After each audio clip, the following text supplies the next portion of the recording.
ഇന്ന് ഞാനിവിടെ ഉണ്ടാക്കി കാണിക്കുന്നത് ദിവസങ്ങളോളം കേടാവാതിരിക്കുന്ന നല്ലൊരു മീൻ മുളകട്ടതിൻ്റെ റെസിപ്പിയാണ്.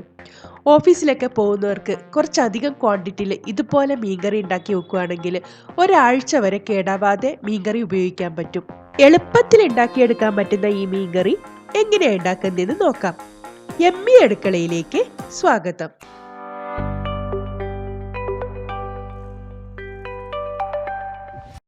ഇതിനുവേണ്ടി ഞാനിവിടെ 1 കിലോ അയല കഴുകി വൃത്തിയാക്കി എടുത്തു വെച്ചിട്ടുണ്ട്. അയലയ്ക്ക് പകരം നിങ്ങൾക്ക് ഏത് മീൻ വെച്ചും ഇതേപോലെ കറി ഉണ്ടാക്കിയെടുക്കാൻ പറ്റും. ഇത് വളരെ എളുപ്പത്തിൽ ഉണ്ടാക്കിയെടുക്കാൻ പറ്റുന്ന നല്ലൊരു മീൻ കറിയാണ്. 1 കിലോ മീനിന് വേണ്ടിയിട്ടുള്ള ഇൻഗ്രീഡിയൻസ് ആണ് ഞാനിവിടെ പറയുന്നത്. ഒരു വലിയ കഷ്ണം ഇഞ്ചി നന്നായി ചതച്ചെടുത്ത് വെച്ചിട്ടുണ്ട്. അതേപോലെ തന്നെ ഒരു 10 അല്ലി വെളുത്തുള്ളി ഇതേപോലെ തന്നെ ചതച്ചെടുത്ത് വെച്ചിട്ടുണ്ട്. നിങ്ങൾക്ക് വേണമെങ്കിൽ ഇഞ്ചി വെളുത്തുള്ളി പേസ്റ്റ് ഉപയോഗിക്കാവുന്നതാണ്. നല്ല എരിവുള്ള 4 പച്ചമുളക് നടുവേ കീറിയെടുത്ത് വെച്ചിട്ടുണ്ട്. ഇതിലേക്ക് നമ്മൾ ഉള്ളി ചേർക്കുന്നില്ല. ഉള്ളി ചേർത്താൽ കറി പെട്ടെന്ന് കേടായി പോവും. ഇനി മീൻകറിയിലേക്കുള്ള പുളിക്ക് ആവശ്യമായി 3 ചുള കുടംപുളി നല്ലോണം കഴുകി വൃത്തിയാക്കി ചൂടുവെള്ളത്തിൽ ഇട്ട് വെച്ചിട്ടുണ്ട്. നിങ്ങൾക്ക് ഇതിന് പകരം വാളംപുളി പിഴിഞ്ഞത് വേണമെങ്കിൽ ഉപയോഗിക്കാവുന്നതാണ്. ഇനി നമ്മൾക്ക് മീൻകറി ഉണ്ടാക്കാൻ തുടങ്ങാം. അതിനുവേണ്ടി ഒരു മൺചട്ടിയിലേക്ക് 2 ടേബിൾ സ്പൂൺ വെളിച്ചെണ്ണ ചേർത്ത് കൊടുക്കാം. ഈ ഒഴിച്ച വെളിച്ചെണ്ണ ചട്ടിയുടെ എല്ലാ ഭാഗത്തേക്ക് ആവുന്ന രീതിയിൽ ഒന്ന് ചുറ്റിച്ചെടുക്കാം. ഇല്ലെങ്കിൽ ചട്ടി ചൂടായി വരുമ്പോൾ നല്ലവണ്ണം പുക വരാൻ തുടങ്ങും. എണ്ണ നന്നായി ചൂടായിട്ടുണ്ട്. ഇനി ഇതിലേക്ക് 1 ടീസ്പൂൺ കടുക് ചേർത്ത് കൊടുക്കാം. കടുക് നന്നായി പൊട്ടി തുടങ്ങിയിട്ടുണ്ട്. ഇനി ഇതിലേക്ക് 1/4 ടീസ്പൂൺ ഉലുവ കൂടി ചേർത്ത് കൊടുക്കാം. ഇപ്പോൾ കടുകും ഉലുവയൊക്കെ നന്നായി പൊട്ടിക്കഴിഞ്ഞിട്ടുണ്ട്. ഇനി ഇതിലേക്ക് നമ്മൾ ചതച്ചു വെച്ചിരിക്കുന്ന ഇഞ്ചിയും വെളുത്തുള്ളിയും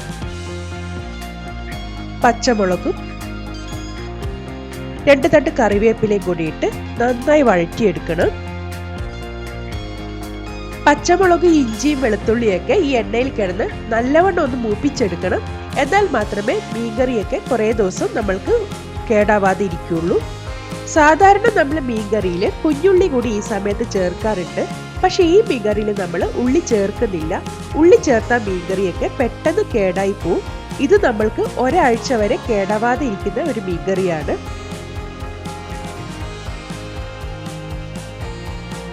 ഇഞ്ചിയും വെളുത്തുള്ളിയൊക്കെ നല്ലവണ്ണം മൊരിയിച്ചെടുത്തിട്ടുണ്ട്. ഇനി നമ്മൾക്ക് ഇതിലേക്ക് പൊടികൾ ചേർത്ത് കൊടുക്കാം. 1/4 ടീസ്പൂൺ മഞ്ഞൾപ്പൊടി, 4 ടേബിൾ സ്പൂൺ കാശ്മീരി മുളക് പൊടി. എരിവില്ലാത്ത മുളക് പൊടി ആയതുകൊണ്ടാണ് ഞാനിവിടെ 4 ടേബിൾ സ്പൂൺ എടുത്തത്. നിങ്ങൾ എരിവുള്ള മുളക് പൊടിയാണ് ഉപയോഗിക്കുന്നതെങ്കിൽ അതനുസരിച്ചിട്ട് അളവിന് മാറ്റം വരുത്തേണ്ടതാണ്. നമ്മൾ ഇതിലേക്ക് മല്ലിപ്പൊടി ചേർക്കുന്നില്ല. മല്ലിപ്പൊടിയും ഉള്ളിയൊക്കെ ചേർത്താൽ മീൻകറി പെട്ടെന്ന് കേടായി പോവും. ഇതിലേക്ക് 1 നുള്ളു ഉലുവപ്പൊടി കൂടി ചേർക്കുന്നുണ്ട്.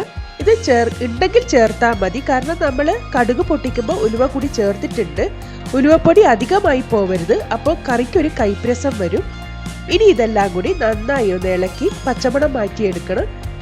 ഒരു കാര്യം ശ്രദ്ധിക്കേണ്ടത്, ഈ സമയത്ത് എപ്പോഴും ലോ ഫ്ലെയിമിലായിരിക്കണം തീ ഇരിക്കേണ്ടത്. ഇല്ലെങ്കിൽ പൊടികൾ പെട്ടെന്ന് കരിഞ്ഞു പോവും.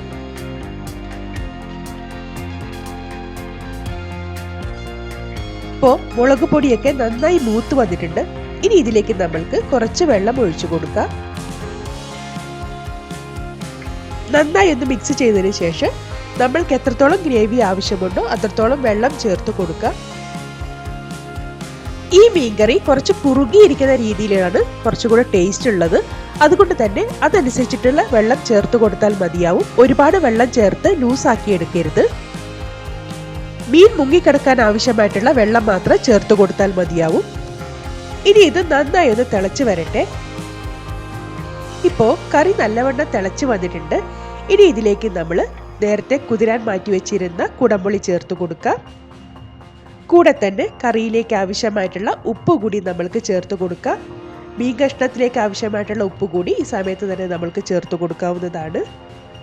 ഇനി ഇതെല്ലാം കൂടി നന്നായി ഒന്ന് മിക്സ് ചെയ്തതിന് ശേഷം നല്ലവണ്ണം ഒന്ന് തിള വരുന്നത് വരെ നമ്മൾക്ക് വെയിറ്റ് ചെയ്യാം.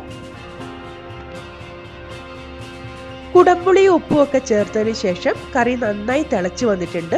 ഇനി ഇതിലേക്ക് നമ്മൾ മീൻ കഷ്ണങ്ങൾ ചേർത്ത് കൊടുക്കാം. ഞാനിവിടെ അയലയാണ് എടുത്തിരിക്കുന്നത്. നിങ്ങൾക്ക് ഏത് മീൻ വെച്ചും ഇതേപോലെ കറി ഉണ്ടാക്കാവുന്നതാണ്.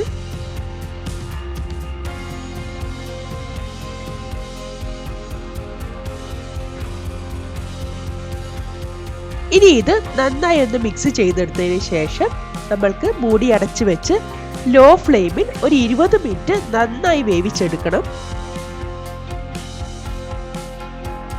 ഇപ്പോൾ ഏകദേശം 20 മിനിറ്റ് ആയിട്ടുണ്ട്. നമ്മൾക്ക് മൂടി തുറന്ന് നോക്കാം.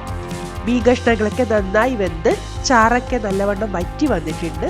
ഇനി ഇതിൻ്റെ മുകളിലേക്ക് 1 ടേബിൾ സ്പൂൺ വെളിച്ചെണ്ണ ചേർത്ത് കൊടുക്കാം. ഇങ്ങനെ വെളിച്ചെണ്ണ ചേർത്ത് കൊടുക്കുന്നത് കറിക്ക് നല്ലൊരു മണവും രുചിയും തരും. ഇനി നമ്മൾക്ക് ഫ്ലെയിം ഓഫ് ചെയ്തതിന് ശേഷം ചെറുതായി ഒന്ന് ഇളക്കി കൊടുക്കാം. ഇവിടെ അയില ആയതുകൊണ്ടാണ് ഞാനിങ്ങനെ തവി വെച്ച് ഇളക്കുന്നത്. മറ്റ് കഷ്ണങ്ങളാണെങ്കിൽ ഇങ്ങനെ തവി വെച്ച് ഇളക്കിയാൽ ഈ സമയത്ത് ഉടഞ്ഞു പോവാൻ ചാൻസ് ഉണ്ട്. അതുകൊണ്ട് ചട്ടി എടുത്തൊന്ന് ചുറ്റിച്ചെടുത്താലും മതിയാവും. ഇത് ഇരിക്കും തോറും നല്ല ടേസ്റ്റ് കൂടുന്ന നല്ലൊരു മീൻകറിയാണ്. ഫ്രിഡ്ജിൽ വെക്കേണ്ട കാര്യമൊന്നുമില്ല. ഉപയോഗിച്ചതിന് ശേഷം ഒന്ന് തിളപ്പിച്ച് വെച്ചാൽ മതിയാവും. പിറ്റേന്നും നമ്മൾക്ക് ഇതേപോലെ തന്നെ ഉപയോഗിക്കാവുന്നതാണ്. ഒരിക്കലും കേടാവില്ല. വളരെ ടേസ്റ്റി ആയിട്ടുള്ള മീൻ മുളകിട്ടത് നിങ്ങൾ ഇതുപോലെ ഒന്ന് ട്രൈ ചെയ്ത് നോക്കൂ. എല്ലാവർക്കും എന്തായാലും ഇഷ്ടപ്പെടും.